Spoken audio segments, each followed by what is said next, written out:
Hello' ছাত্ৰছাত্ৰীসকল স্বাগতম জনাইছোঁ আমাৰ ইউটিউব চেনেল এক্সাম গুৰু আছামিজলৈ। গতিকে ছাত্ৰছাত্ৰীসকল আজি তোমালোকৰ লগত আলোচনা কৰিম তোমালোকৰ সমাজ বিজ্ঞানৰ যিটো ভূগোল পাৰ্ট আছে এই ভূগোল পাৰ্টত থকা যিবোৰ প্ৰশ্ন আছে এই আটাইবোৰ চেপ্টাৰৰ গোটেইখিনি প্ৰশ্ন আজি তোমালোকৰ লগত এইটো ভিডিঅ'ত আলোচনা কৰিম। গতিকে ছাত্ৰছাত্ৰীসকল তোমালোকে এই ভিডিঅ'টো তোমালোকে প্ৰথমৰ পৰা একদম শেষলৈকে চাই থাকা। তোমালোকৰ এইটো ভিডিঅ'ৰ পৰাই বহুত কেইটা প্ৰশ্ন কমন পৰিব। গতিকে ছাত্ৰছাত্ৰীসকল বলা ভিডিঅ'টো আৰম্ভ কৰোঁ। গতিকে ছাত্ৰছাত্ৰীসকল প্ৰথমটো তোমালোকৰ যিটো চেপ্টাৰ আছে যে অৰ্থনৈতিক ভূগোল, এই চেপ্টাৰটোৰ পৰা আটাইতকৈ যিবোৰ কমন প্ৰশ্ন আছে সেই প্ৰশ্ন মই এতিয়া দেখুৱাই দিম। তাৰ আগতে মই এটা কথা ক'ব ওলাইছোঁ যে এইটো চেপ্টাৰৰ পৰা তোমালোকৰ টোটেল 7 মাৰ্কছৰ প্ৰশ্ন আহিব। 3টা শ্বৰ্ট প্ৰশ্ন আহিব আৰু এটা 4 মাৰ্কছৰ প্ৰশ্ন আহিব। গতিকে শ্বৰ্ট প্ৰশ্নৰ ভিতৰত তোমালোকে ফাৰ্ষ্টতে কিতাপৰ ভিতৰৰ পৰা চাবা যে অৰ্থনৈতিক ভূগোল কাক বোলে, এইটো ফ্ৰণ্ট পেজত দিয়া আছে। এই প্ৰশ্নটো তোমালোকে ভালদৰে শিকিবা। তোমালোকৰ মেট্ৰিক ফাইনেল 2024ৰ বাবে খুবেই এটা কমন প্ৰশ্ন। ইয়াৰ পাছতে ছাত্ৰছাত্ৰীসকল তোমালোকে ডাইৰেক্ট অনুশীলনীলৈ আহা। পেজ নম্বৰ 14ত থকা যিটো 7 নম্বৰ প্ৰশ্ন আছে এইটো প্ৰশ্ন চাবা 4 মাৰ্কছৰ কাৰণে। আকৌ ইয়াৰ লগত 9 নম্বৰ প্ৰশ্নটো চাবা আৰু 11 নম্বৰ প্ৰশ্নটো চাবা। তাৰপিছত ছাত্ৰছাত্ৰীসকল তোমালোকে চাবা যে নেক্সট পেজত যিটো আছে তোমালোকৰ 15 নম্বৰ যিটো প্ৰশ্ন আছে 15, 16 আৰু 17 এই তিনিওটা প্ৰশ্ন তোমালোকে ভালদৰে শিকি থবা। ইয়াৰ লগতে 19 নম্বৰত যিটো পাৰ্থক্য লিখা আছে ইয়াৰ পৰা পাৰ্থক্য তোমালোকে চাবা খ, ঘ আৰু ঙ নম্বৰ প্ৰশ্নটো। তাৰ লগতে তোমালোকে চোৱা ইয়াত MCQ দিয়া আছে, ইয়াৰ পৰাই তোমালোকে MCQখিনি পঢ়িবা। তোমালোকৰ MCQখিনি ইয়াৰ পৰাই কমন পৰিব। ছাত্ৰছাত্ৰীসকল ইয়াৰ পাছতে তোমালোকৰ যিটো চেপ্টাৰ আছে যে পৰিৱেশ আৰু পৰিৱেশৰ সমস্যা, এইটো চেপ্টাৰত থকা আটাইতকৈ ইম্পৰ্টেণ্ট প্ৰশ্নসমূহ হ'ল ছাত্ৰছাত্ৰীসকল তোমালোকৰ প্ৰায়ভাগ প্ৰশ্নসমূহ তোমালোকৰ অনুশীলনীৰ পৰা আহিব, সমাজ বিজ্ঞানৰ বাহিৰৰ পৰা নাহে। আহিলে কিছুমান অলপ চেঞ্জ হ'ব পাৰে, কিন্তু প্ৰশ্ন অনুশীলনীৰ প্ৰশ্নখিনি যদি তোমালোকে মুখস্থ কৰিছা শিকিছা তেনেহ'লে তোমালোকে 100% তোমালোকৰ কমন পৰিব। গতিকে ছাত্ৰছাত্ৰীসকল এইটো চেপ্টাৰত থকা কমন প্ৰশ্নটো হ'ল যে এই 7 নম্বৰ যিটো প্ৰশ্ন আছে অনুশীলনীৰ পেজ নম্বৰ 28ত থকা এই প্ৰশ্নটো তোমালোকে শিকি থবা। ইয়াৰ লগত তোমালোকে 6 নম্বৰ প্ৰশ্নটো শিকি থবা।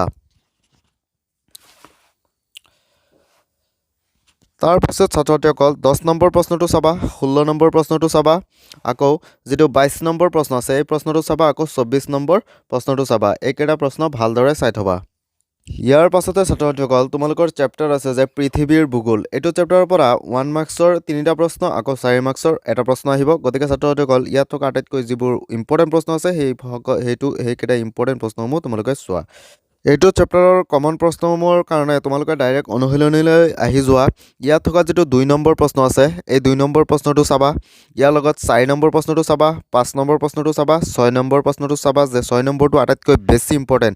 এছিয়া মহাদেশৰ প্ৰাকৃতিক বৈশিষ্ট্যসমূহ চমুকৈ আলোচনা কৰা, এইটো আটাইতকৈ বেছি ইম্পৰ্টেণ্ট তোমালোকৰ মেট্ৰিক ফাইনেল 2024ৰ বাবে। ইয়াৰ লগতে তোমালোকৰ যিটো 2 নম্বৰ প্ৰশ্ন আছে যে মহাদেশীয় বিস্থাপন সূত্ৰ অনুসৰি পৃথিৱীৰ অৱস্থা আদিতে কেনে আছিল, এইটো এটা খুবেই গুৰুত্বপূৰ্ণ আৰু ইম্পৰ্টেণ্ট প্ৰশ্ন তোমালোকৰ মেট্ৰিক ফাইনেল 2024ৰ বাবে। ইয়াৰ পাছত ছাত্ৰছাত্ৰীসকল তোমালোকে চোৱা 7ৰ যিটো খ নম্বৰ প্ৰশ্ন আছে, খ আৰু ক এই দুয়োটা প্ৰশ্ন তোমালোকে ভালদৰে চাবা, খুবেই ইম্পৰ্টেণ্ট প্ৰশ্ন। ইয়াৰ পাছতে ছাত্ৰছাত্ৰীসকল এইটো চেপ্টাৰত যিবোৰ MCQ আছে MCQখিনি তোমালোকে ভালদৰে শিকি ল'বা। এই MCQ তোমালোকৰ যিটো পৰীক্ষা যিকেইটা MCQ আহিব ইয়াৰ পৰা আহিব, তোমালোকে ভালদৰে চাই থবা এই MCQখিনি, ইয়াৰ পৰাই তোমালোকৰ বেছিভাগ কমন পৰিব। ইয়াৰ পাছতে ছাত্ৰছাত্ৰীসকল তোমালোকে চোৱা অসমৰ ভূগোল, যিটো 4ৰ্থ নম্বৰ অধ্যায় আছে। এইটো চেপ্টাৰত ইম্পৰ্টেণ্ট প্ৰশ্ন মই এটাই দিম, সেই ইম্পৰ্টেণ্ট প্ৰশ্ন সেইটোৱেই ডাইৰেক্ট কমন পৰিব তোমালোকৰ মেট্ৰিক ফাইনেল 2024ত। যে তোমালোকে ফাৰ্ষ্ট পেজতে চোৱা যে তোমালোকৰ অসমৰ মানচিত্ৰ আছে। গতিকে ছাত্ৰছাত্ৰীসকল তোমালোকে অসমৰ মানচিত্ৰটো ধুনীয়াকৈ আঁকিবলৈ শিকিবা, কাৰণ তোমালোকৰ এইবাৰ 2024ত মানচিত্ৰ অঁকা আহিব। তাৰ কাৰণে তোমালোকে ভালদৰে শিকিবা। এইটোৱে 4 মাৰ্কছৰ ডাইৰেক্ট কমন প্ৰশ্ন, তোমালোকৰ অসমৰ মেপটো আঁকিবৰ কাৰণে আহিবই। আৰু 5 মাৰ্কছৰ কাৰণে কি আহিব সেই প্ৰশ্নসমূহ তোমালোকক মই এতিয়া দেখুৱাই আছোঁ।